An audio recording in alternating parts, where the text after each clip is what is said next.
Hello, السلام علیکم عاقل صاحب، کیسے ہیں؟ عاقل صاحب وعلیکم مجھے آپ سے ایک السلام. بات پوچھنی تھی کہ میں عمرہ کرنے آ رہی ہوں، تو ہم پہلے مدینہ رہیں گے اور پھر اس کے بعد مکہ جائیں گے.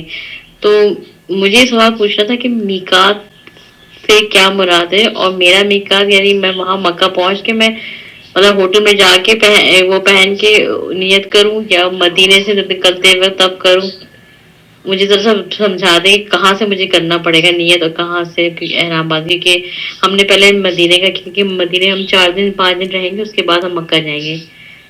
تو مجھے یہ بتا تھا. اور ایک بات اور پوچھنی تھی کہ ابھی جو سعودی عرب نے اعلان کیا تھا کہ ویکسین کا، تو ویکسین میں نے سنا ہے کہ بہت سے ایجنسی سے وہ کہہ رہے کہ اب نہیں ہے. بہرحال ویکسین وغیرہ کی جو پابندیاں ہیں وہ آپ جیسے ہی سیزنل یہ فلو یا اس طرح کی کوئی چیزیں ہوتی ہیں نا، وہ آپ اپنے ٹریول ایجنٹ سے یا حج کے جو آپ کے ملک میں جہاں سے آپ کو ویزا ملا ہے، سعودی ایمبیسی یا سعودی کونسلیٹ، ان سے ضرور رابطہ کریں.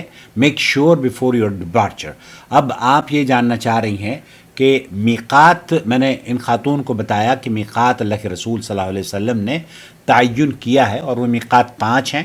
اور میرے حج اور عمرے کی جو ویڈیو ہے، عمرے کا مسنون طریقہ، وہ آپ دیکھ لیجئے. ان میقات کا تذکرہ میں نے کر دیا ہے. ایک آدمی اگر احرام پہننا چاہتا ہے اور عمرے کی غرض سے یا حج کی غرض سے میقات عبور کر رہا ہے، تو میقات پر پہنچ کر اسے احرام تبدیل کرنا، اپنا احرام باندھنا ہوگا، اور وہیں سے نیت کرنی ہوگی عمرے کی یا حج کی.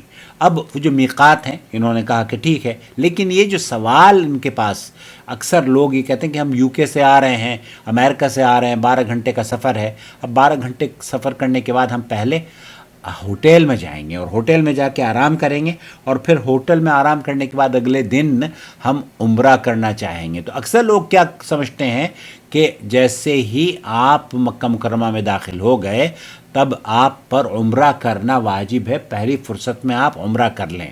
دیکھیے ایسا بالکل نہیں ہے. آپ اگر عمرے کے اندر تاخیر کرنا چاہتے ہوں تو سعودی عرب کی جو فتویٰ کمیٹی ہے، انہوں نے کہا لا بأس ان یؤخر المعتمر طواف العمرہ بعد دخولہ مکہ اذا کان محرما. آپ اگر محرم ہیں اور آپ نے عمرے کا یا حج کا طواف حج کا احرام باندھا ہے، تو ایسی صورت میں آپ مکہ مکرمہ میں داخل ہو جائیں. اور یجوز لہ ان یستریح فی الفندق.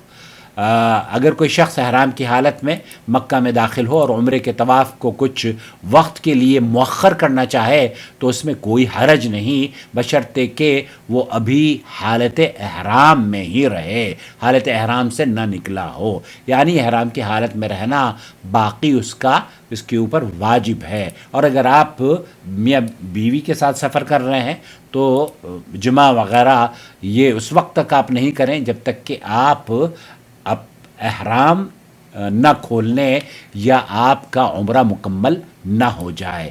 اگر عمرہ مکمل نہیں ہوا اور آپ نے بیوی سے ملاقات کر لی تب اس پر دم ہوگا. اب شیخ عبدالعزیز بن باز سے پوچھا گیا تو انہوں نے کہا کہ اگر کوئی شخص مکہ میں احرام باندھ کر داخل ہو تو اس میں کوئی قباحت نہیں کہ وہ اپنے قیام گاہ میں تھوڑا آرام کرے اور پھر مسجد حرام جا کر طواف اور سعی کرے.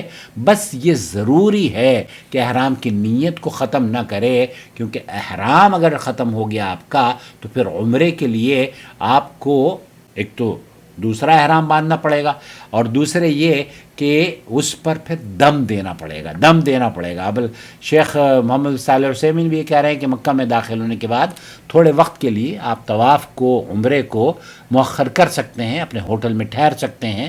اگلے دن بھی آپ جانا چاہیں تو احرام میں باقی رہ کر، بہت سارے لوگ یہ سمجھتے ہیں کہ احرام میں باقی رہنا شاید، دیکھیے احرام میں آپ جو چیزیں ممنوع ہیں ان سے بچے رہیں، عطر وغیرہ، خوشبو وغیرہ نہ لگائیں، اور بیوی کے پاس نہ جائیں. اسی طریقے سے آپ باقی تمام سارے کام کر سکتے ہیں، کوئی حرج نہیں ہے. اگر محرام گندہ ہو جائے اسے تبدیل بھی کر سکتے ہیں. اور ایک صاحب تو کہنے لگے کہ ہم پیشاب پخانہ بھی کرتے. بالکل بھائی، پیشاب پخانہ تو آپ، یہ تو ایسی چیزیں ہیں، بالکل آپ کے لیے ساری چیزیں جائز ہیں سوائے چند چیزوں کے. اگر آپ میری ویڈیو دیکھ لیں گے تو آپ کو پتہ چل جائے گا. عمرہ اور حج کے طریقے میں ان تمام چیزوں کو میں نے ذکر کیا ہے. خلاصہ کلام یہ ہوا کہ آپ اگر مکہ مکرمہ میں داخل ہوئے ہیں اور آپ حالت احرام میں ہیں، تو حالت احرام میں رہتے ہوئے آپ آرام کر سکتے ہیں اپنے ہوٹل میں، اور پھر جب بھی آپ کو موقع ملے تب آپ احرام عمرہ کر سکتے ہیں. اللہ تعالیٰ آپ کے عمرے کو شرف قبولیت بخشے. تقبل اللہ منا ومنکم صالح الاعمال وکل عام وانتم بخیر.